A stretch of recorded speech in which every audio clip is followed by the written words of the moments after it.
जय राधा माधव कुंज बिहारी राधा माधव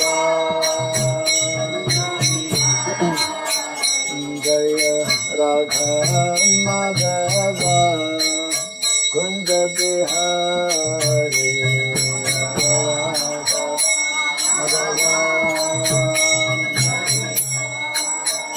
जय गोपी जन वल्लभ गिरिवरधारी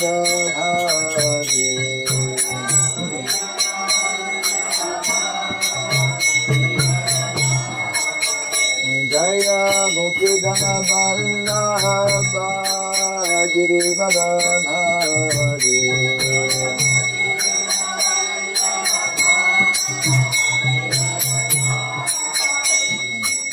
यशोदनंदन व्रजगणरंजन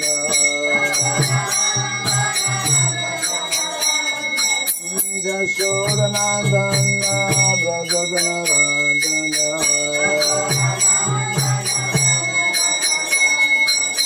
जमुना तीरवनचारी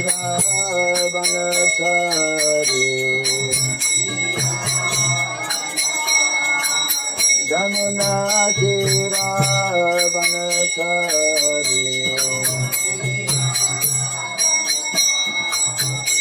जय राधा माधव कुंज बिहारी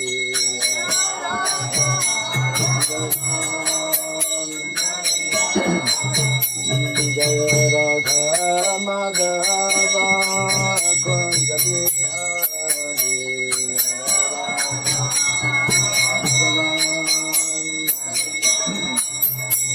जय गोपी गण वल्लभ गिरिवरधारी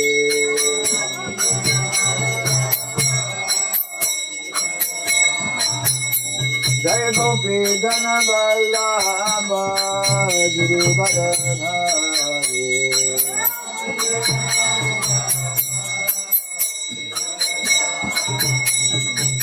यशोदनंदन व्रजगणरंजन यशोदनंदन व्रजगणरंजन जमुना तीरवनचारी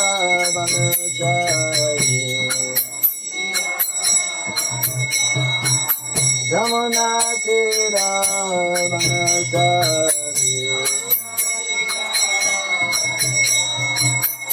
जय राधा माधव कुंज बिहारी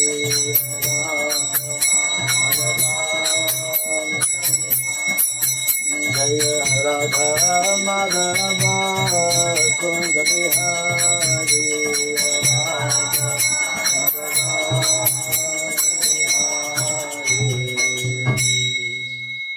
हरे Krishna Krishna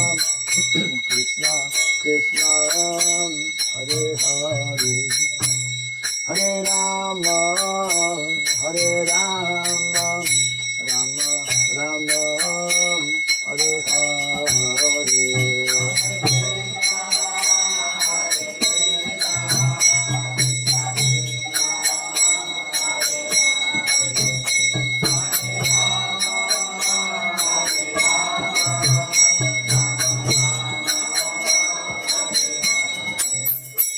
Hare Krishna, Krishna Krishna, Hare Hare, Hare Rama, Rama Rama, Hare Hare.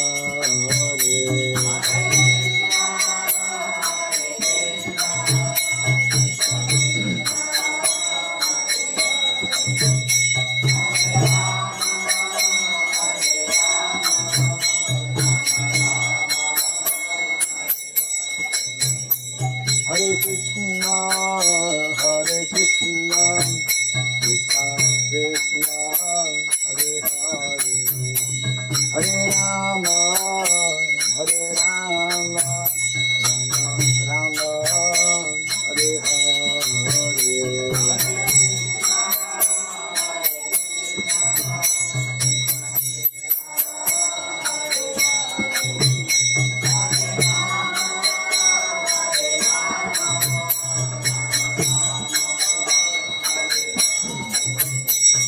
Krishna, Hare Krishna, Krishna Krishna, Hare Hare, Hare Rama, Hare Rama, Rama Rama, Hare Hare.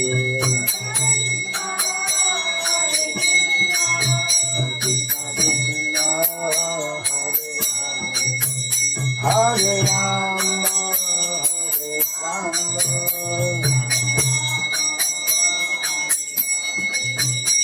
Hare Krishna, Hare Krishna, Krishna Krishna, Hare Hare, Hare Rama, Hare Rama, Rama Rama, Hare Hare.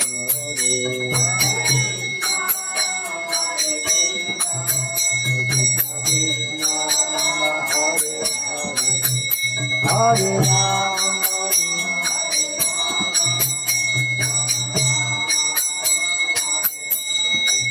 Hare Krishna, Hare Krishna, Krishna Krishna, Hare Hare, Hare Rama, Hare Rama, Rama Rama, Hare Hare.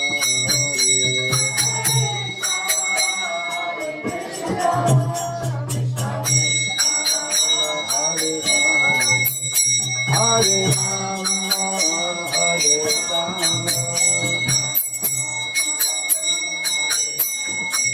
Hare Krishna, Hare Krishna, Krishna Krishna, Hare Hare, Hare Rama, Hare Rama, Rama Rama, Hare Hare.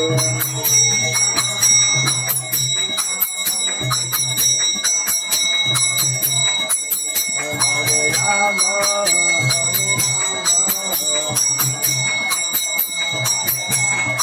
Hare Krishna, Hare Krishna, Krishna Krishna, Hare Hare, Hare Rama, Hare Rama, Rama Rama, Hare Hare.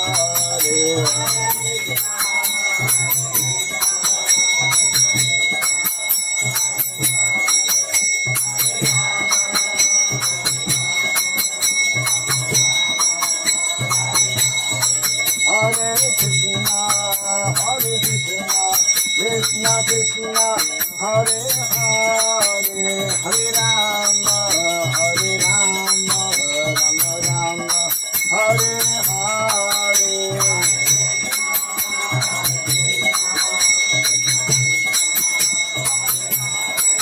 Hare Rama, Hare Rama, Rama Rama.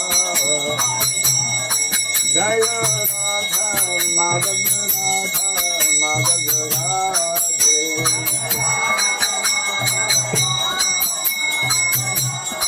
Jaya Radha, Madhava Radha, Madhava Radhe.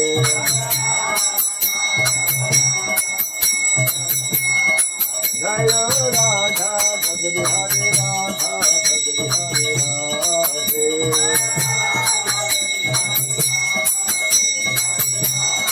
Jaya Prabhupada, Jaya Prabhupada, Prabhupada, Prabhupada.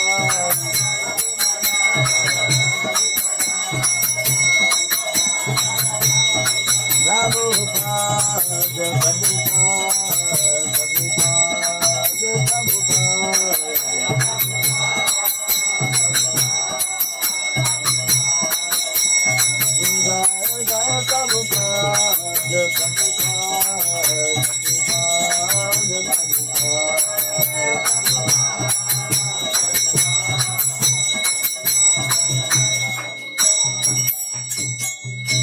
Gaur Premanandi, Jai Vishwapal Paramahamsa, Tri Radha Sadhu Stotra Satya, Sri Smarth, His Divine Grace, Shri Charanand Bhakti Vedanta Swami Sri Prabhupada ki, Ananta Koti Vaishnava Vrinda ki, Skandiviti Founder Shri Prabhupada ki, Namacharya Sri Haridas Thakur ki, Samaveta Bhakti Vrinda ki, Harinam Sankirtan ki, Grantarajna Bhagavatam ki, Magnify Gaur Premanande, all glorious to the assembled devotees, all glorious to the assembled devotees, all glorious to the assembled devotees, all glorious to Sri Guru and to Sri Gauranga, all glorious to Sri Prabhupada. Introduction in Hindi and I am translating live for now in Hindi. Om Ajnanatimirandasya Gyananjana Sarakaya Tatsurandritam Jena Tasmai Sri Gurave Namaha Sri Chaitanya Manobhistam Stapitam Jena Bhutale Swayam Rupa Kadamahyam Dadati Swapadantikam Vandeham Sri Guru Sri Jita Parakamalam Sri Gurun Vaishnavam Sya Sri Rupam Sagradatam Sahagana Raghunatam Vitam Tvam Sajivam Sadvaitam Savarutam Parijana Sahitam Krishna Chaitanya Nivam Sri Radha Krishna Padam Sahagana Lalita Sri Visakam Vitam Sya Hare Krishna Karuna Sindhu Dinabandhu Jagatpate Gopesha Gopika Kanta Radha Kanta Namostute Tata Kancana Gaurangi Radhe Vrindavaneshwari Vrishabhanu Sati Devi Pranamami Hari Priye Vansakalpatarubhyasya Kripa Sindhu Vyaivacha Patitanam Pavanebhyo Vaishnavebhyo Namo Namaha Narayanam Namaskritya Nam Chaiva Narotamam Devim Saraswatim Vyasam Tato Jayamudirayat. Before reciting the Srimad Bhagavatam, which is our very means of conquest, let us first offer our respectful obeisances unto Narayana, the Supreme Personality of Godhead, unto Narayana Rishi, the supremmost human being, unto Mother Saraswati, the goddess of learning, and unto Srila Vyasadeva, the author. Shrimad Bhagavatam अध्ययन शुरू करने से पहले मैं नरद ऋषि जो सबसे प्रथम मनुष्य हैं, नारायण ऋषि जो आदि पुरुष भगवान हैं, सरस्वती देवी जो विद्या की देवी हैं और श्री व्यासदेव को सादर प्रणाम करता हूँ। Nastaprayasya Bhadreshu Nityam Bhagavata Sevaya Bhagavati Tamasloke Bhaktir Bhavati Naistiki. By regularly hearing the Srimad Bhagavatam and by rendering a service unto the pure devotee, all that is troublesome within the heart becomes destroyed practically to nil, and a loving devotional service unto the Supreme Lord, whose praise with transcendental songs becomes established as an irrevocable fact. जो व्यक्ति श्रीमद् भागवतम का श्रवण श्रद्धापूर्वक करता है और व्यक्ति भागवत की विनम्र सेवा करता है, उसके हृदय में जो असंख्य है वो प्रायः नष्ट हो जाते हैं और भगवान के प्रति नैष्ठिक की भक्ति उसे प्राप्त होती है। Idam Bhagavatam Nama Puranam Brahma Samhitam Uttama Shloka Charitam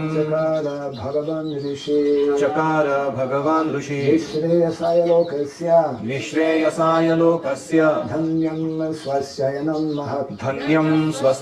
Mahat. This Srimad Bhagavatam, known as the Grantaraj, the king of all Vedic literatures, is the literary incarnation of God.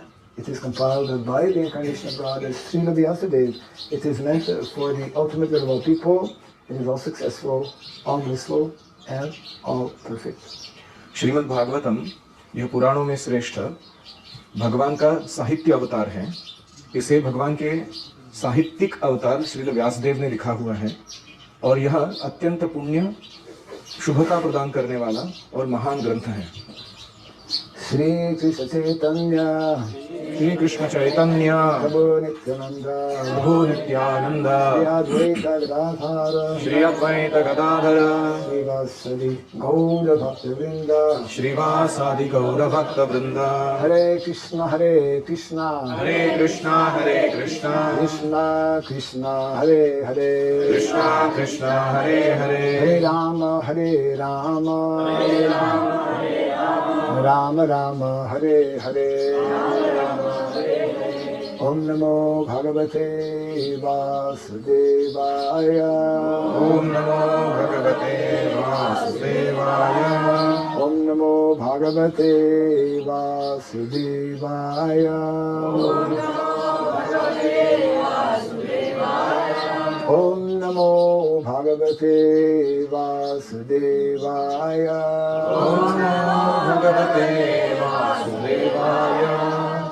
ओम सुरभ्याय नमः ओम सुरभ्यै नमः ओम सुरभ्याय नमः ओम सुरभ्यै नमः ओम सुरभ्याय नमः ओम सुरभ्यै नमः मुखं करोति वाचालं पावं लङ्घयते गिरिं यत्कृपातमहं वन्दे श्रीगुरुं दिनतारणं यत्कृपातमहं वन्दे श्रीगुरुं दिनतारणं हरे कृष्ण हरे कृष्णा। आज हमारा परम सौभाग्य है कि हमारे बीच उपस्थित हैं श्रीमान परम पूज्य भक्ति राघव स्वामी महाराज। इनका जन्म कनाडा के ओंटारियो में एक फ्रेंच कैथोलिक परिवार में हुआ। उन्होंने 1968 में ओटावा विश्वविद्यालय से दर्शन शास्त्र यानी फिलोसॉफी और सामाजिक मनोविज्ञान यानी सोशल साइकोलॉजी में स्नातक की डिग्री प्राप्त की। 1968 से 71 तक उन्होंने एक सामाजिक कार्यकर्ता और परामर्शदाता के रूप में कार्य किया। 1974 में वे हरे कृष्ण आंदोलन में शामिल हुए, श्रील प्रभुपाद जी से दीक्षित हुए और उनका नाम हुआ राघव पंडित दास। 1976 से 1992 तक वे भारत में रहे और एक नया भक्त कार्यक्रम नामहट्ट गांव प्रचार और भक्ति वेदांत युवा सेवा, भक्ति वेदांत यूथ सर्विसेज, ऐसे बहुत सारे उपक्रम उन्होंने शुरू किए। 1985 में उन्होंने संन्यास दीक्षा ग्रहण की। 2001 से 2004 के बीच में वे इंडोनेशिया में रहे। 6 ग्रामीण समुदाय और छात्रावासों की स्थापना उन्होंने की। 2004 से उन्होंने योग्याकार्ता राज्य विश्वविद्यालय यहाँ से मास्टर्स डिग्री एजुकेशन में प्राप्त की और वहाँ से उन्होंने गुरुकुल और पोंडोक पेजान ट्रेन नाम की शिक्षा प्रणाली का तुलना करते हुए एक शोध ग्रंथ प्रस्तुत किया। उन्होंने भारत, इंडोनेशिया, कंबोडिया इत्यादि देशों में प्रचार किया है और अभी भी कर रहे हैं। मेक वृंदावन विलेजेस एंड वर्णाश्रम एजुकेशन, ये उनका विशेष पुस्तक लेखन का कार्य है और इनका प्रमुख उद्देश्य हमारी भारतीय संस्कृति का जो वर्णाश्रम पद्धति है उसका पुनरुज्जीवन करना है। कृषि क्षेत्र समुदाय, अलग अलग गौशालाएं, अलग अलग गुरुकुल, बहुत सारे भक्तों के ऐसे समुदाय जो सरल जीवन उच्च विचार के तत्वों पर अपना जीवन जी रहे हैं, उनके मार्गदर्शन और प्रोत्साहन में महाराज कार्यरत हैं। और व्यक्तिगत रूप से मैं महाराज की शुद्धता, उनका भगवान के और श्रील प्रभुपाद के आदेशों के प्रति जो विश्वास और खास करके उनका बहुत ही पेनिट्रेटिंग, डीप, इंसाइटफुल ऐसा वर्णाश्रम के बारे में ज्ञान जो है और उसका जो सांस्कृतिक आयोजन है उसको बहुत सराहना करता हूँ। आज ये बहुत हमारा भाग्य है कि महाराज स्वयं अपने मुख कमल से हमें सुंदर उपदेश प्रभुपाद जी के प्री डाइजेस्टेड बेबी फूड के रूप में देने वाले हैं। आइए हम उनका स्वागत करते हैं एक बार हरे कृष्ण महामंत्र बोलकर। हरे कृष्णा कृष्णा कृष्णा हरे हरे, हरे Ram Ram Ram Hare Hare. Maharaj, these are parents of the Gurukula boys. Some of them have come from neighborhood villages and also they are attending such a program maybe for the first time. And this is their first introduction in terms of parenting tips from Srimad Bhagavatam. Okay. If you want, I can read the whole thing in Hindi so that we save time for just directly the class. The translation will do. Yeah. After the word for word? Yeah.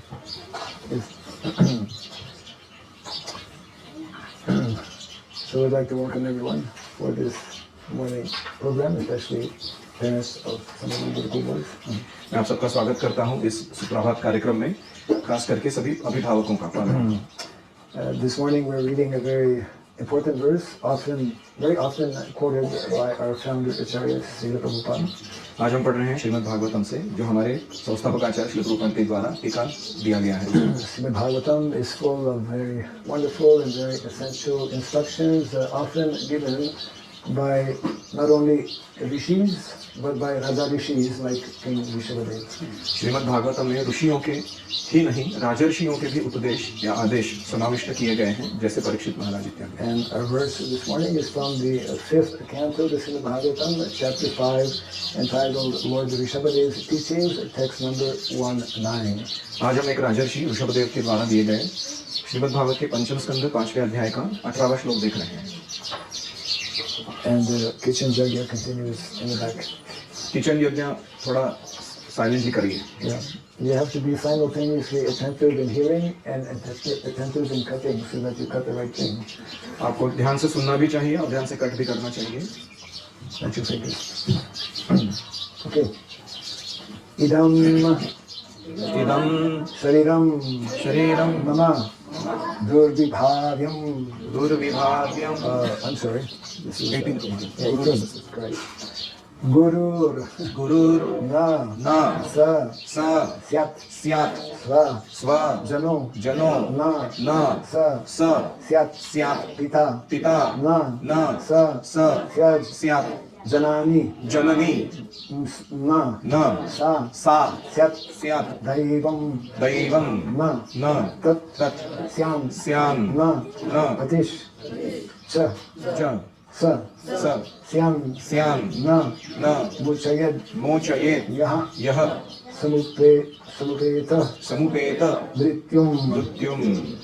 Gurur na sa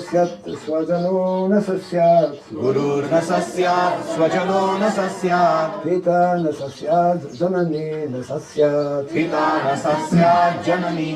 syat daivam na tat syam na patish cha sa syam na mochayed yah samupeta mrityum guru na sasyat swajano na sasyat pita na sasyat janani na sasyat daivam na tatsyan na patischa sasyam namo chayadya samupeta mrityum guru na sasyat swajano na sasyat pita na sasyat janani na sasyat daivam na tatsyan na patischa sasyam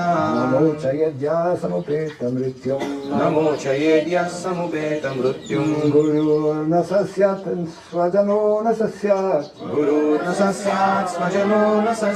pita na sasyat janani na sasyat daivam na tatsyan na patischa sasyam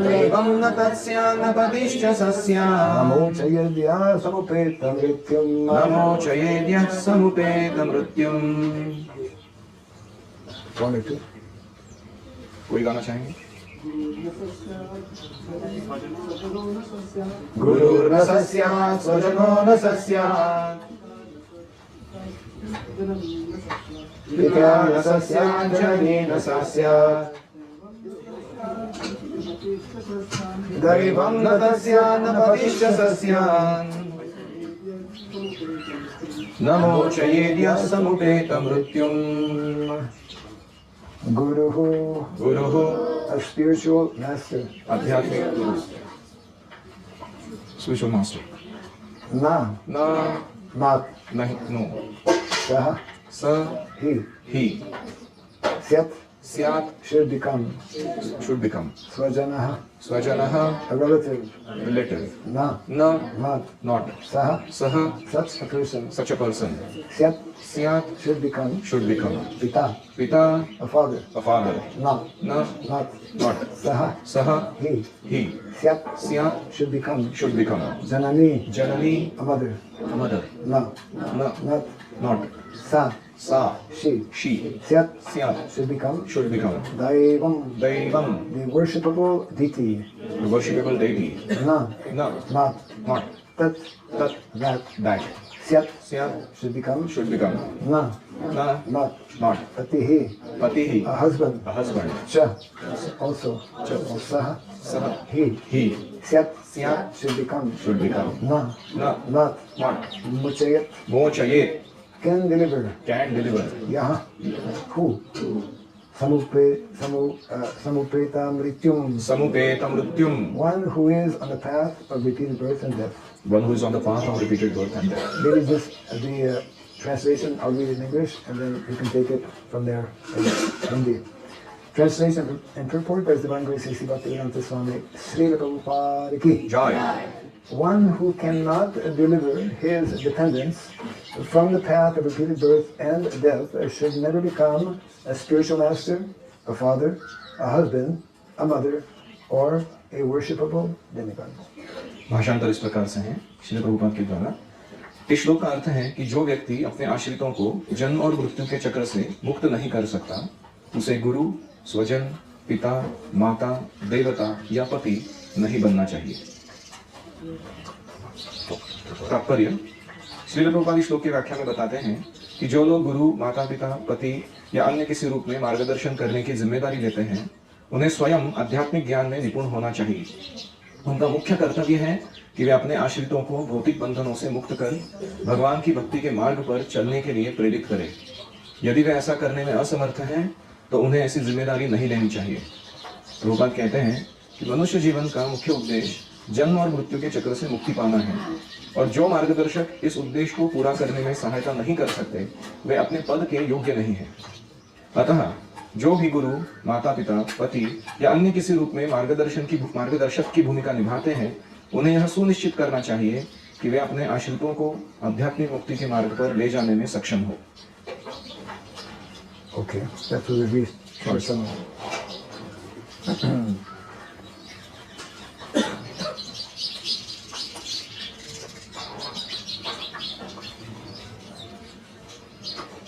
So in the Srimad Bhagavatam, there are many very exemplary kings, one of whom is Lord Rishabhadev, who was the father of 100 sons, the eldest being named as Bharat. Shrimad Bhagavatam के इस स्कंद में जितने भी बहुत उल्लेखनीय और आदर्श राजा हुए हैं, उनमें से एक राजर्षि ऋषभदेव की कथा, उनके 100 पुत्रों के प्रति दिए गए उपदेश और उनमें से सबसे बड़े बेटे भरत के बारे में हम सुन रहे हैं।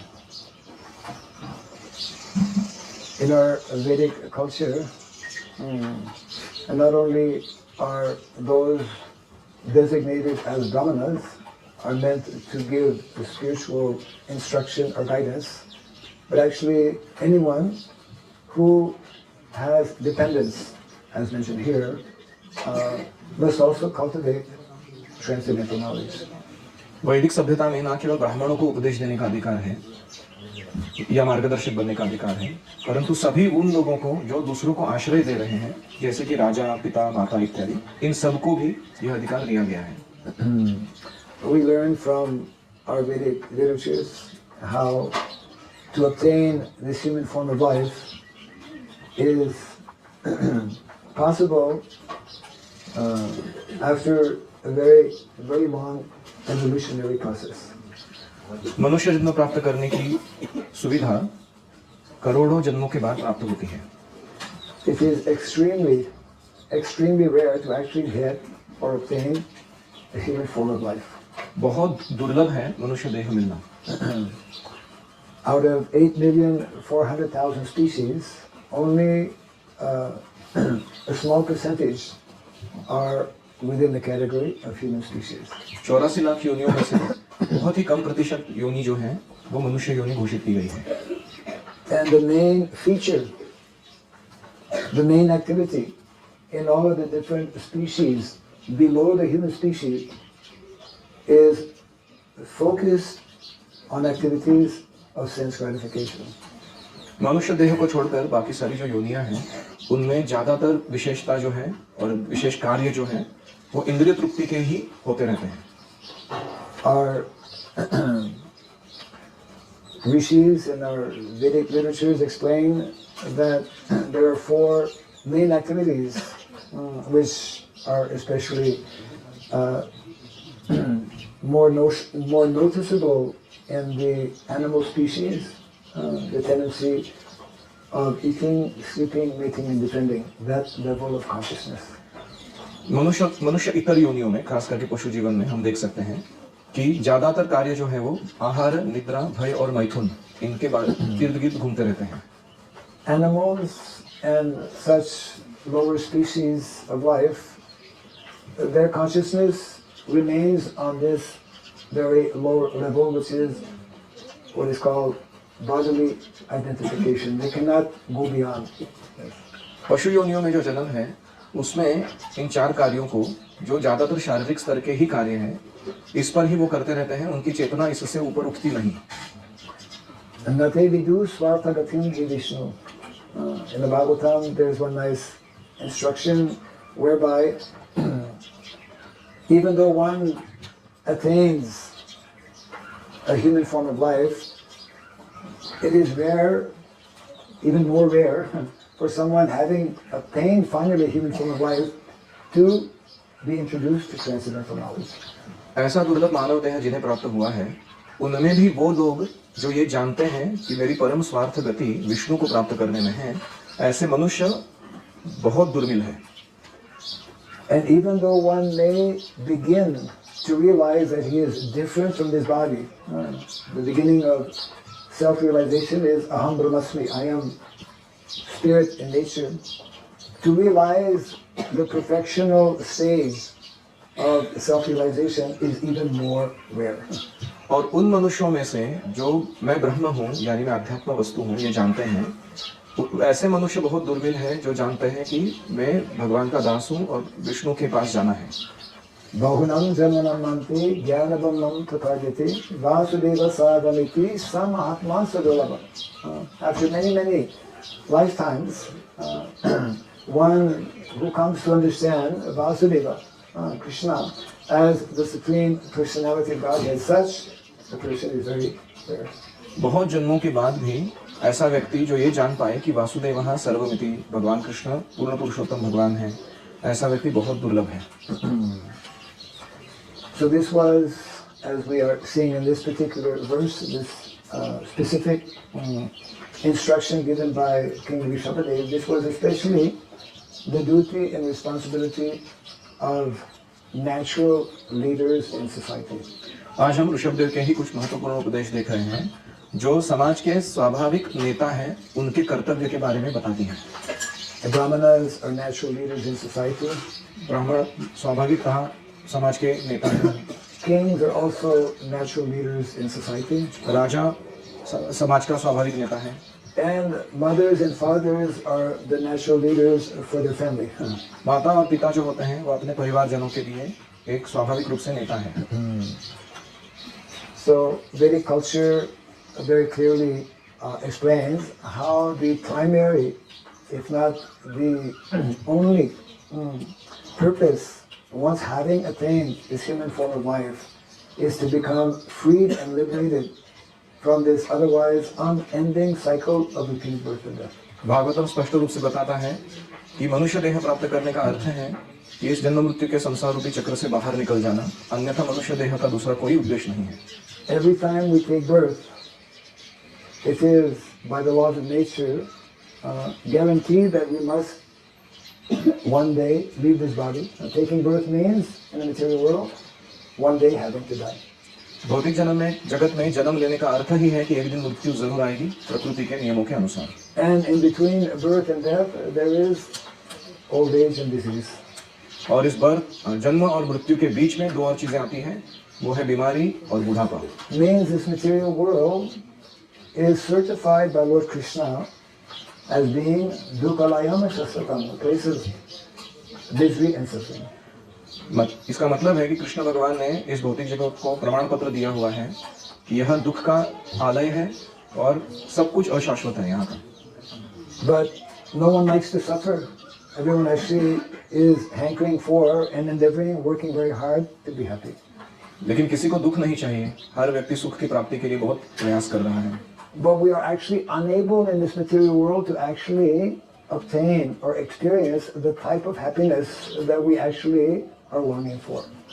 लेकिन हम भौतिक जगत में इसकी खोज कर रहे हैं जो वास्तविक आध्यात्मिक आनंद हमें चाहिए उसकी।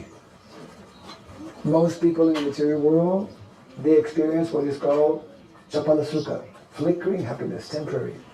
भौतिक जगत के ज्यादातर लोग किसका अनुभव कर पाते हैं? वो है चपल सुख, जो ज्यादा देर टिकने वाला नहीं है, ऐसा तथाकथित सुख। That type of so-called happiness, material happiness, can never satisfy the longing of the spirit soul.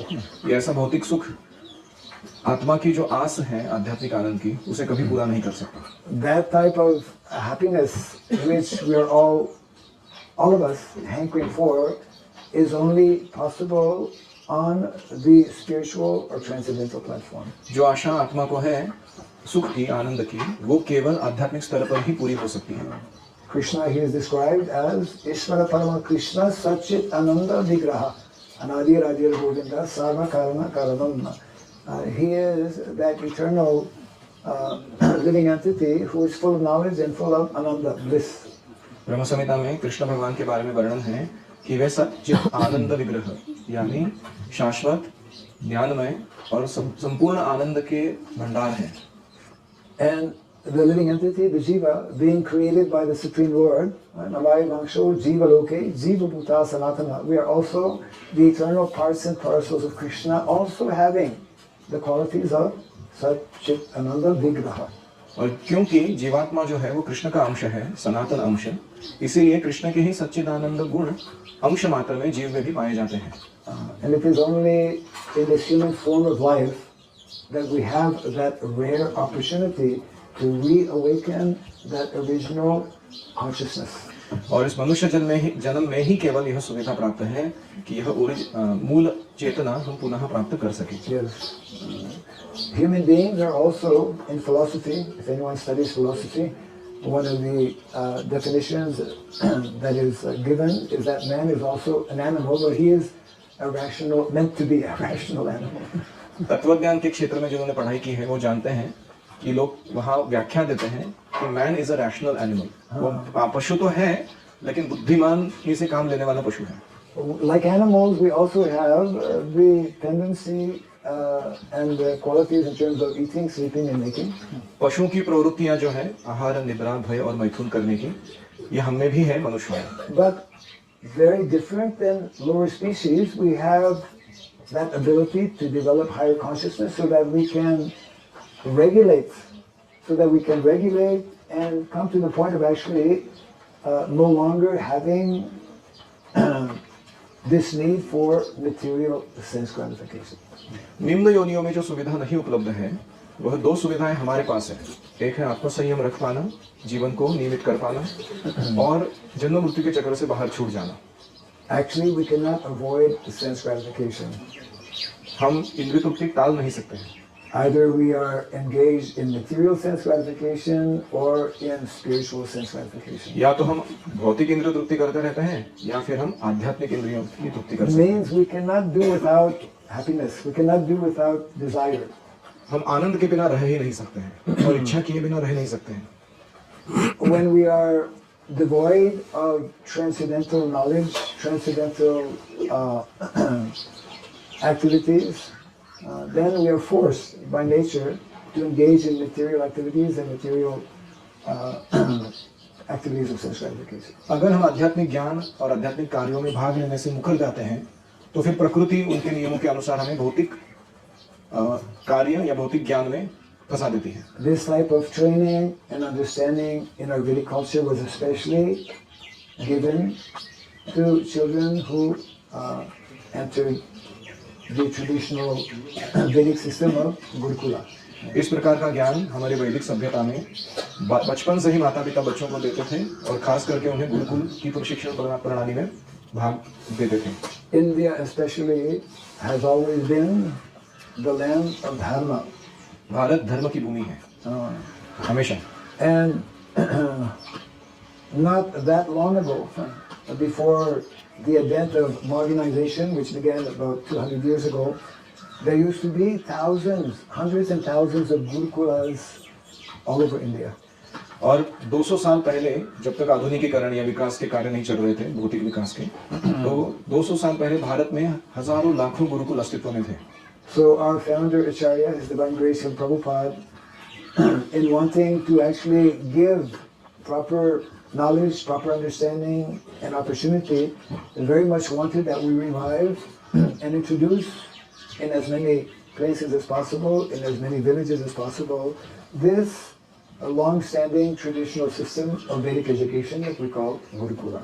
Shri Prabhupada जो हमारे संस्थापक आचार्य हैं, उनकी तीव्र इच्छा थी कि जहाँ जहाँ हो सके उस हर एक गांव में हमें ये वैदिक ज्ञान और वैदिक संस्कृति को प्रदान करने वाले गुरुकुल खोलने चाहिए।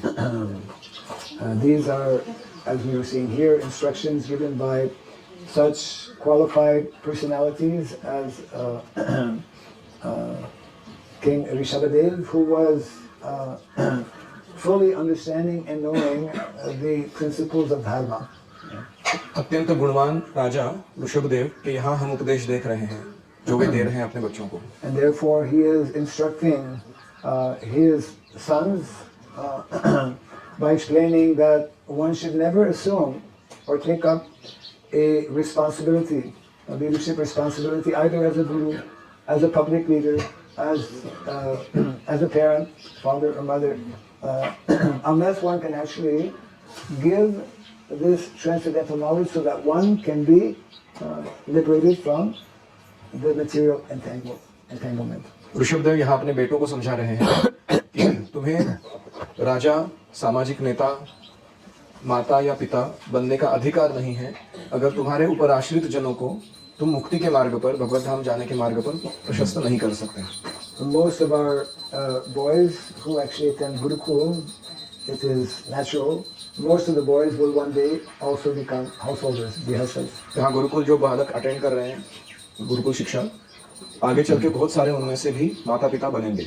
And because they will have attended Gurukula, because they will have received and heard on a regular daily basis and have been taught in proper discipline, proper regulated life, when they actually do become parents, they will actually be able to give this type of knowledge and direction to their dependents. और क्योंकि ये बच्चे अभी श्रवण कर रहे हैं हर दिन भागवत से, वैदिक साहित्य से, वे एक शिस्तबद्ध डिसिप्लिन जीवन जी रहे हैं और खास करके वे आध्यात्मिक संस्कृति का पालन कर रहे हैं, भगवान की भक्ति कर रहे हैं। आगे चलकर ये जिम्मेदार व्यक्ति बनेंगे जो अपने बच्चों को भी इसी आध्यात्म मार्ग पर चलने के लिए प्रवृत्त करेंगे। So it is a great boon and a great opportunity for children from young age, that is recommended in the Shastra, as early as possible. One should be given that opportunity to receive this transcendental knowledge so that one will properly utilize this human form of life and completely put an end to not only his suffering in the material world, but also those who are dependent upon him. और ये बहुत महान आशीर्वाद और मौका हमें दिया जा रहा है कि बचपन से ही हम हमारे मानव जीवन को सही तरीके से चला सके और खुद का और अन्यों का दुखमय अस्तित्व खत्म कर सके। Actually, the principles of dharma, they are very nicely explained in the Srimad Bhagavatam, the Vedic literatures, as being four pillars of dharma. Satyam, Daya, Tapa, Socham. And these four pillars of dharma form the basis of traditional education in Gurukula. Shrimad Bhagavat में 4 स्तंभ बताए गए हैं धर्म के, सत्य, दया, तप और शौचम यानी स्वच्छता। इस पर धर्म खड़ा है। Tapasya, brahmacharyena, samena cha, damena cha. When we accept, voluntarily accept tapasya, which is also discipline, then gradually one learns to control the mind and the senses. तपसा ब्रह्मचर्येण शमेन च दमेन च, ऐसा जीवन जब बच्चे जीते हैं गुरुकुल में तो अपने आप वो तपस्या के कारण वे अपने मन और इंद्रियों पर निग्रह ला सकते हैं। So in this way one can fulfill what is the real meaning and the purpose of life. और इसके द्वारा अपने जीवन का वास्तविक उद्देश्य और वास्तविक अर्थ वो प्राप्त कर सकते हैं। This was nicely presented by Lord Chaitanya Mahaprabhu 500 years ago, who introduced this simple process of chanting the holy name.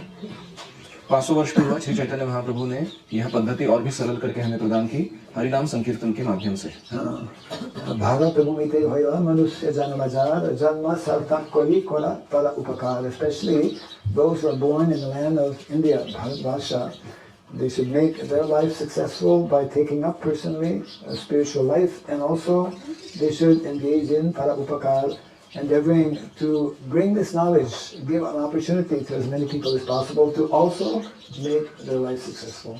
Bharat भूमि में जिनका भी जन्म हुआ है उन्हें अपना जीवन सार्थक करना चाहिए आध्यात्मिक जीवन का पालन करके और परोपकार के कार्य करने चाहिए दूसरों को कृष्ण भक्ति प्रदान करके.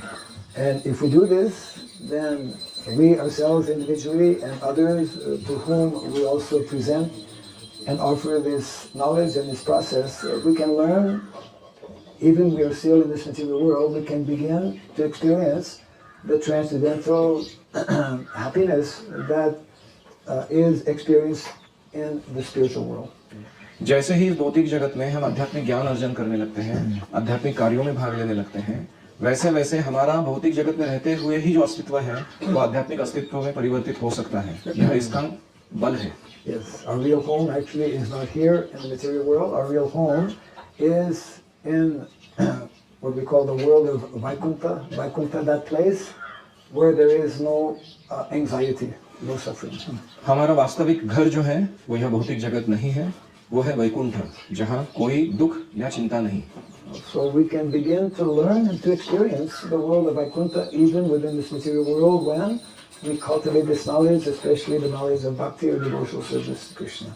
तो हमें इस भौतिक जगत में ही वैकुंठ उपलब्ध या महसूस होने लगेगा जब हम ये कृष्ण भक्ति की पद्धति को स्वीकार करेंगे और पालन करेंगे. And the more gurukulas we establish, then the more Vaikuntha will become manifest in the material world. और जितने अधिक गुरुकुल हम बनाएंगे उतना भौतिक जगत का अलग अलग भागों में वैकुंठ प्रकट होगा.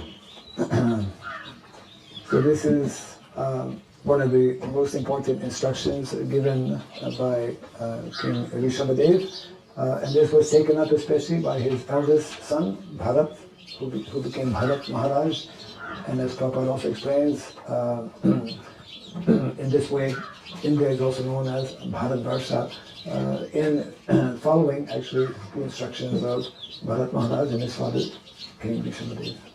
तो इस प्रकार ये जो महत्वपूर्ण उपदेश है ये राजा ऋषभदेव यहाँ अपने बच्चों को प्रदान कर रहे हैं. उनके सबसे बड़े बेटे भरत जो आगे चल के भरत महाराज बने उन्होंने पूरे भारतवर्ष पर राज्य किया. उनसे ही भारतवर्ष का नाम भारतवर्ष पड़ा हुआ है. भारत जो देश है हमारा उनका नाम भी भरत महाराज से ही आया हुआ है. उन्होंने इन आदेशों को अपने पिता के अपने जनता में अपनी प्रजा में फैलाया.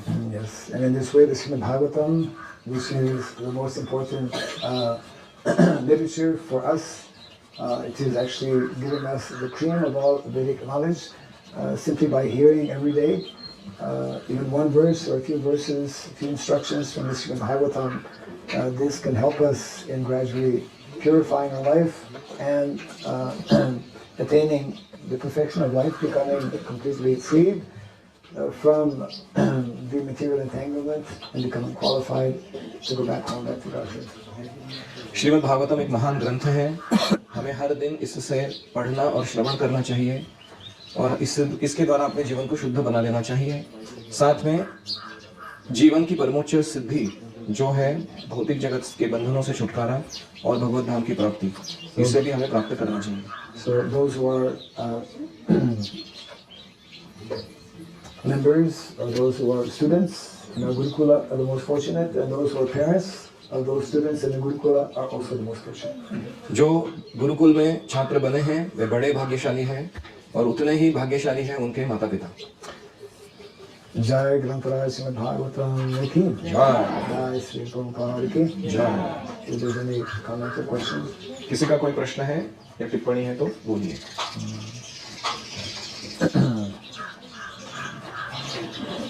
Any questions, comments or reflections? Yes, we see one hand up. Someone who has taken copious notes. Stand up and pass the mic. Krishna, what is meant by spiritual self-gratification? By spiritual self-gratification? Okay, we don't hear that answer, that's it. That's a question, huh? Okay. Interesting. Mukund का प्रश्न है, महाराज आपने बताया आध्यात्मिक इंद्रिय तृप्ति, ये क्या चीज है? What is that? Never heard that before. ये कभी पहले सुना नहीं मैंने. See, by nature, the jiva, living entity, by nature is happy. जीव स्वभाव से ही खुश है, आनंदमय है। Srila Prabhupada explains that is the birthright of all living entities. ये हर एक जीव का जन्म सिद्ध अधिकार है कि वो हमेशा खुश रहे। And the proof is that everyone in the material world, even though they don't know their spirit souls, they're looking for that happiness. और भौतिक जगत के वे लोग भी जो जानते नहीं कि मैं आत्मा हूँ, मैं शरीर नहीं हूँ, वे भी इसी आनंद को ही ढूंढ रहे हैं। But that happiness, because it is connected simply with the body, it is not fulfilling the real need and desire of the spirit soul. शरीर से संबंधित जो सुख है, वो आत्मा की जो जरूरत है उसको पूरा नहीं कर सकता। This body has senses, and being devoid of spiritual knowledge, we try to satisfy our material senses. और भौतिक शरीर में हमारी भौतिक इंद्रियां हैं। आध्यात्मिक ज्ञान के अभाव में हम पागल जैसे इन भौतिक इंद्रियों को तृप्त करने के पीछे पड़े हैं, ना कि अपनी आत्मा को। But actually, this body, this material body, is not our permanent body. But we are actually that eternal spirit soul. The spirit soul has spiritual senses. तो हम यह शरीर नहीं हैं, हम आत्मा हैं और आत्मा की अपनी आध्यात्मिक इंद्रियां हैं। And those spiritual senses become fully satisfied and happy when we engage ourselves in activities of pure devotional service. और आध्यात्मिक इंद्रियों को पूर्ण संतुष्टि तब मिलती है जब हम शुद्ध भक्ति के कार्य करते हैं। Yes. Being engaged in activities of devotional service means learning to satisfy the Supreme Personality of Godhead, who is actually the master of all the senses. शुद्ध भक्ति करने का अर्थ है कि हमारे इंद्रियों के स्वामी ऋषिकेश भगवान श्री कृष्ण, इनके इंद्रियों को आनंद देने के कार्यों में हम जुड़ जाएं। One time, Srila Prabhupada was asked, as often it would happen, by a reporter, what is the goal of life? एक वार्ताहर ने प्रभुपाद जी से प्रश्न किया, जीवन का उद्देश्य क्या है? And Srila Prabhupada gave a very short reply, which kind of startled the reporter. Prabhupada said, the goal of life is to enjoy. Prabhupada ji ने उस वार्ताहर को भौचक्का रख दे ऐसा जवाब दे दिया। उन्होंने कहा, जीवन का उद्देश्य है आनंद लेना, Yeah. भोग करना। So materialistic persons, their goal of life is also to enjoy, but that enjoyment is not real enjoyment. One needs to know, one can only come to know what is real enjoyment, real happiness, real satisfaction when we come to that not only spiritual level, but actually, as nicely explained by Srila Rupa Goswami, the devotional level. There's material happiness, spiritual happiness, and then the highest is devotional happiness. तो भौतिक इंद्रिय तृप्ति को करने से हम सुखी नहीं होने वाले, हमें आध्यात्मिक इंद्रिय तृप्ति करनी है भक्ति के कार्यों को करके। रूप गोस्वामी कहते हैं कि भौतिक सुख है जड़ सुख, उसके परे है आध्यात्मिक सुख, मैं शरीर नहीं हूं, मैं आत्मा हूं, और उसके भी परे है भक्ति का सुख, जहां हम कृष्ण के आनंद के लिए कार्यरत हैं और एक दिव्य और भी ऊंचा आनंद प्राप्त कर रहे हैं। Yes.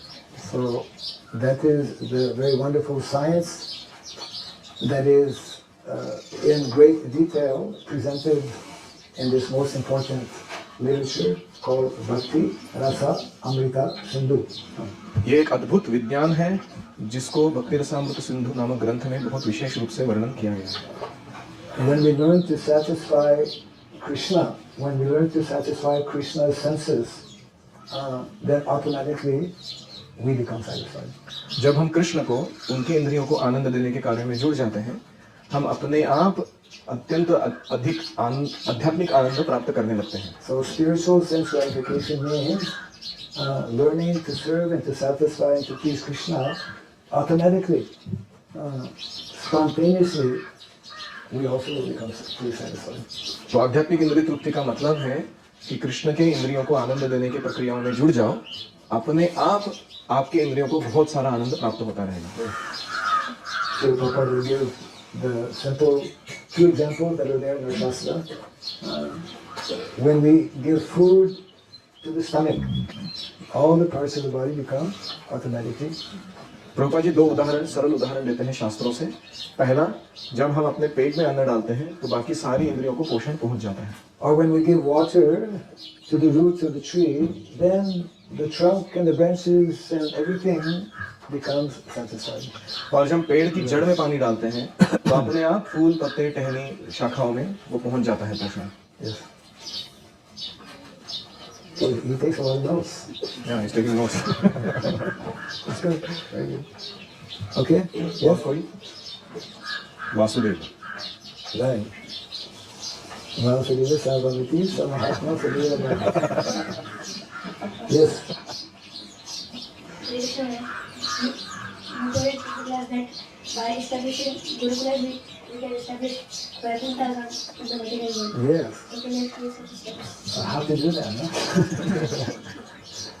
इनका प्रश्न है वासुदेव का। महाराज अपने प्रवचन में कहा कि जैसे जैसे हम गुरुकुल और बनाते जाएंगे वैसा भौतिक जगत का अलग अलग भाग जो है वो वैकुंठ में परिवर्तित होते जाएंगे।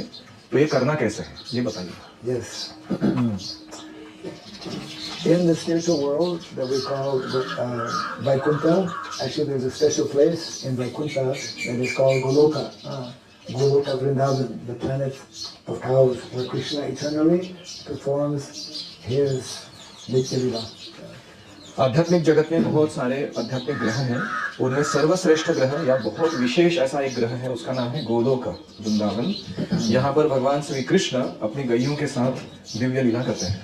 All the residents of Goloka, they are fully, constantly, every single moment of the day, fully engaged in activities of bhakti and devotional service and in pleasing and satisfying Krishna.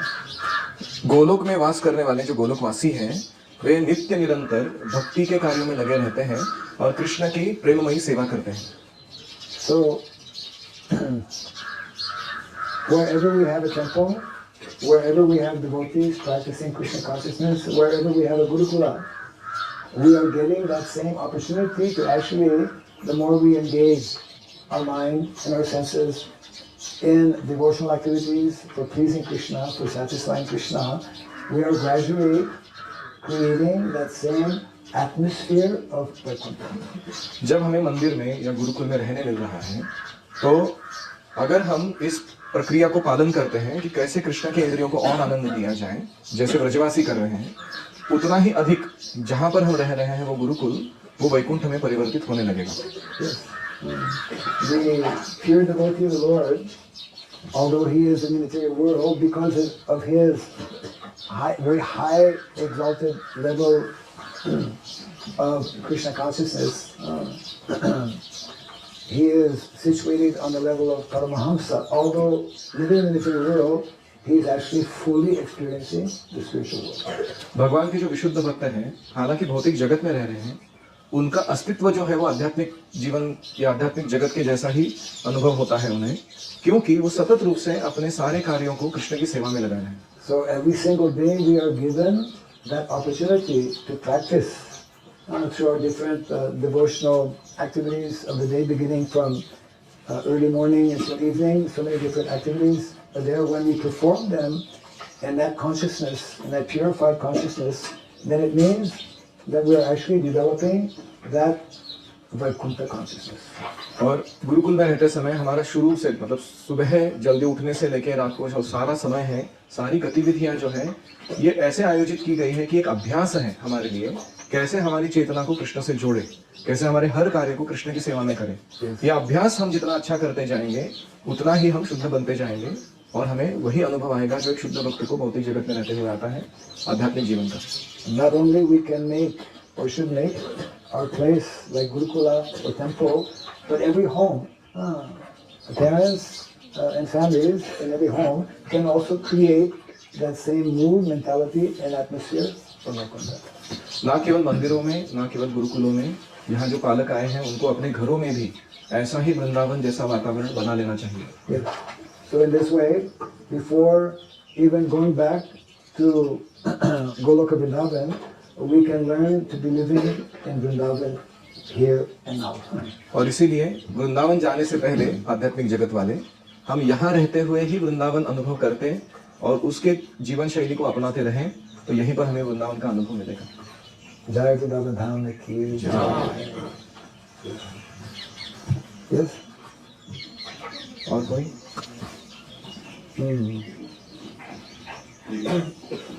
Maharaj, in this shloka, it is mentioned that the natural leaders are responsible for their dependents to give Krishna consciousness. Yes.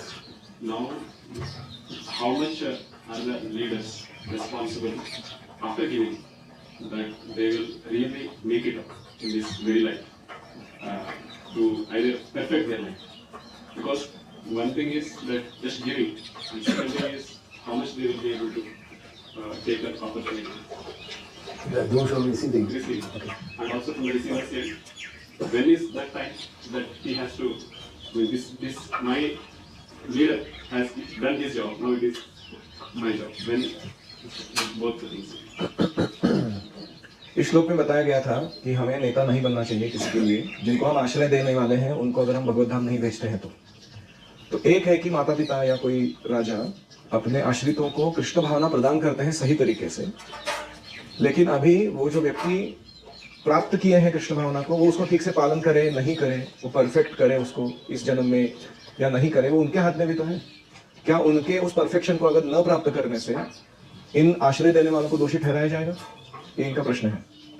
दूसरा प्रश्न है कि कब एक साधक ये जान पाएगा कि मैंने अभी जो करना है वो अपने से करना है, मेरे वरिष्ठों ने उनका कर्तव्य पूरा कर लिया है, मुझे कृष्ण भावनामृत में लाने का, प्रशिक्षण करने का, अच्छा स्थिति प्रदान करने का उनका जिम्मेदारी उन्होंने पूरा किया है, अभी मुझे अपना कार्य करना है, ये कब वो समझ पाएंगे? Those who are in leadership positions, they should endeavor to the best of their ability. That is actually their main responsibility to do what they can. And Prabhupada explained that actually the best way for parents to actually prepare their dependents, their children, is for themselves to be as ideal examples as possible. So that is one thing.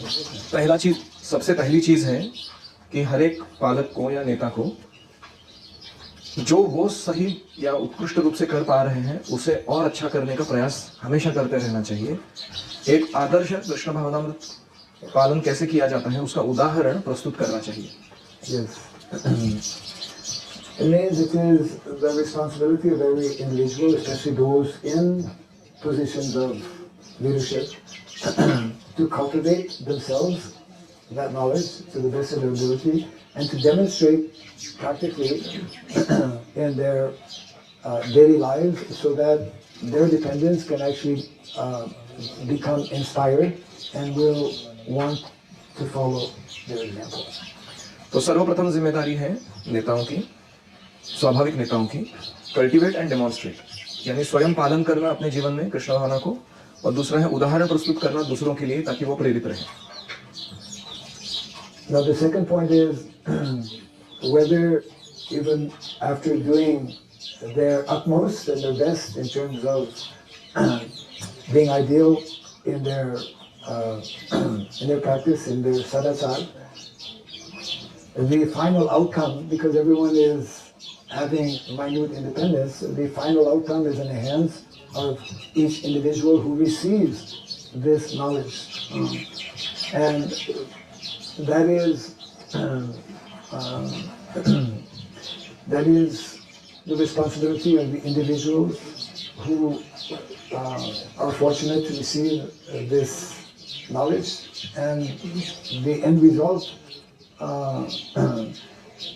the parents will not be at fault if dependents, for example, don't take full advantage of that knowledge that has been given to them.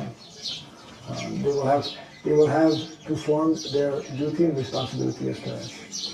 तो जो पालक हैं वो अपना उदाहरण प्रस्तुत करने में कोई गैर नहीं करते, चूक नहीं करते, और उसके पश्चात उनके जो आश्रित हैं वो इसको स्वीकार कर तो लेते हैं, तो फिर अभी वो उनकी जिम्मेदारी बन जाएगी वो कितना गहरा अनुशीलन इस तत्वज्ञान का कर पाएंगे। अगर अपने सौभाग्य का वो सही उपयोग नहीं करते हैं, जो आश्रित हैं यानी बच्चे हैं, और अपने जीवन को परफेक्ट नहीं कर पाते हैं, तो उसका दोष पालकों पर नहीं लगाया जाएगा। Yes. Just like Krishna has created all of us, all the living entities, but so many, all of us in the material world, we have chosen not to follow. So it is not Krishna's fault, isn't it? It's not the fault of Krishna. So in a similar way, the parents or those who are in responsible positions, if they are exemplary, then it is not their fault. If their dependents follow, of course, they will feel that they feel bad in one sense, and they are not taking advantage, but they are not at fault. They have fulfilled their responsibility. जैसे कृष्ण हमारे पिता हैं और उन्होंने हमारे लिए पूरी सुविधा, पूरा उदाहरण स्थापित करने का कार्य किया है कि हम इस जन्म में अपने जीवन को परफेक्ट करें। अगर हम नहीं करते हैं, क्या इसका दोष हम कृष्ण पे लगा सकते हैं? ऐसे ही अगर माता पिता अपना उदाहरण अच्छा प्रस्तुत करते हैं और अपना बेस्ट प्रयास करते हैं बच्चों को भक्ति में लाने का, उसके बावजूद भी अगर बच्चे नहीं बनते हैं, तो पालकों को मन में दुख तो जरूर होगा कि मैंने अपना काम शायद सही नहीं किया, लेकिन उनको दोष नहीं लगेगा इसका। Yes. We have a lot of questions this morning. Yeah. Hare Krishna. Thank you so much. I'm very grateful for the divine association. My question is that some of the boys are graduating from Gurukula very soon. So what would be your advice to them? And is the material education like taking graduation and all is important in our spiritual life? I mean, not in spiritual life, in general in life. It is important to take the graduation. Translate the question. You translate. I am sorry, I did not hear the question fully. I was talking to you. Graduation of?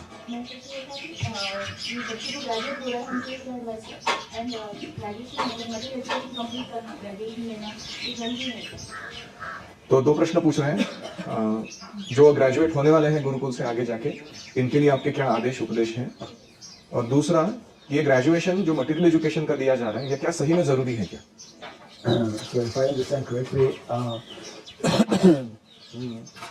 what should those who, what is the best advice, or what should those who graduate do after graduating?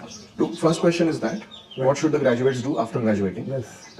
Well, those who are fortunate to receive the training and education within the Gurukul system, all of the various instructions that they have received, they simply should continue to follow those instructions, and in this way they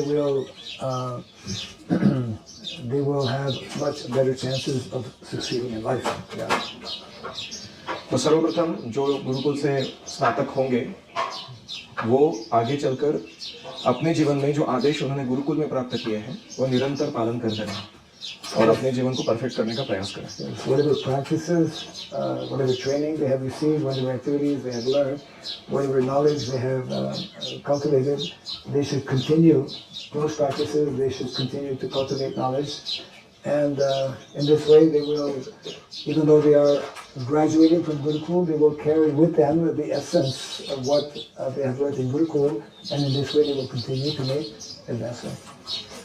तो गुरुकुल में जो उन्होंने पोषण या प्रशिक्षण प्राप्त किया, वो उन्हें जरूर बरकरार रखना चाहिए और इसके द्वारा दूसरों का भला करने का भी प्रयास करना चाहिए। Yeah, just like that expression is there, that in the Vedic culture, life is education and education is life. So it's not that after we graduate we stop learning and. तो जीवन एक शिक्षण है और शिक्षण हमारा जीवन है। जब तक हम सीख रहे हैं तब तक हम जीवित हैं। इसलिए ऐसा नहीं कि ग्रेजुएट हो गया तो हमारा प्रशिक्षण खत्म हो गया है, हमको वहां पर भी अपना प्रशिक्षण जारी रखना है। And the second question was about Is graduation really needed in academic education? Is graduation Really needed really from academic education point of view. The academic graduation that they do, is it really needed? Like completing the exams in the outside world, the secular curriculums, is that really required? You mean that is devoid of Gurukul training, or that is devoid of Vedic? No, they are in Gurukul, but they are also additionally getting material education certification. Okay. Is that really required? I see. In our present system, as it is functioning, if one has such certification, it can be helpful. That is one aspect. Looking at another side, when Vedic culture becomes more established, then that will be somewhat secondary. Yeah. We're in a kind of a transitional type of period. इसको देखने के दो आयाम हैं। एक है कि अभी की परिस्थिति को देखते हुए ऐसा सेक्युलर वर्ल्ड का जो सर्टिफिकेशन है, ग्रेजुएशन है, वो कुछ हद तक काम आ सकता है, बहुत ज़्यादा नहीं लेकिन कुछ हद तक। और दूसरी बात है, जब वैदिक संस्कृति या सभ्यता फैलेगी तो वो जो अभी का सेक्युलर सर्टिफिकेशन चल रहा है वो इररिलेवेंट हो जाएगा या दुय्यम स्थान प्राप्त करेगा, क्योंकि उसको वो ज़्यादा मायने नहीं रखेगा आगे चलकर। Yes. We are in such a situation where we are endeavoring as devotees to revive and reintroduce the original, let's say, Vedic culture, Vedic lifestyle. So until that actually becomes manifest, we have an interim kind of period where someone may be still engaged in activities which do require some kind of certification, which will be less of an issue when more of the Vedic, let's say, culture and lifestyle becomes more the norm than it is at present. अभी की परिस्थिति में जब तक वैदिक सभ्यता एक जनसामान्य का पालन करने का तरीका नहीं बना है, तब तक इस प्रकार का जो ग्रेजुएशन सर्टिफिकेशन प्रोग्राम है थोड़ा बहुत मदद कर पाएगा हमारी। और हमें ये देखना है कि ये मिलते समय क्या बच्चों ने हमारी वैदिक सभ्यता के सारे जो तत्व हैं या पालन करने के तरीके हैं वो पूरे सीखे हैं कि नहीं, वो भी जरूरी है। There's more that could be said, but I think our time is also running out. हम यहाँ पर विराम देंगे, बहुत कुछ बोला जा सकता है लेकिन समय कम है इसलिए। If there's any other questions, they can be asked after the class. अभी क्लास के बाद में थोड़े प्रश्न पूछ लेना।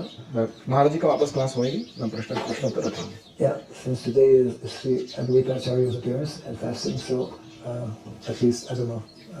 We are all fasting. Yeah. तो आज अद्वैताचार्य का आविर्भाव दिवस है और उसके उपलक्ष्य में उपवास भी है, तो हम आशा करते हैं कि आप आज उपवास रख रहे हो। Jai Sri Advaita Acharya ki जय। Jai Grantharashna Bhagavatam ki Jai Sri Prabhupada ki Jai। Hari Hari बोल। धन्यवाद। Thank you very much.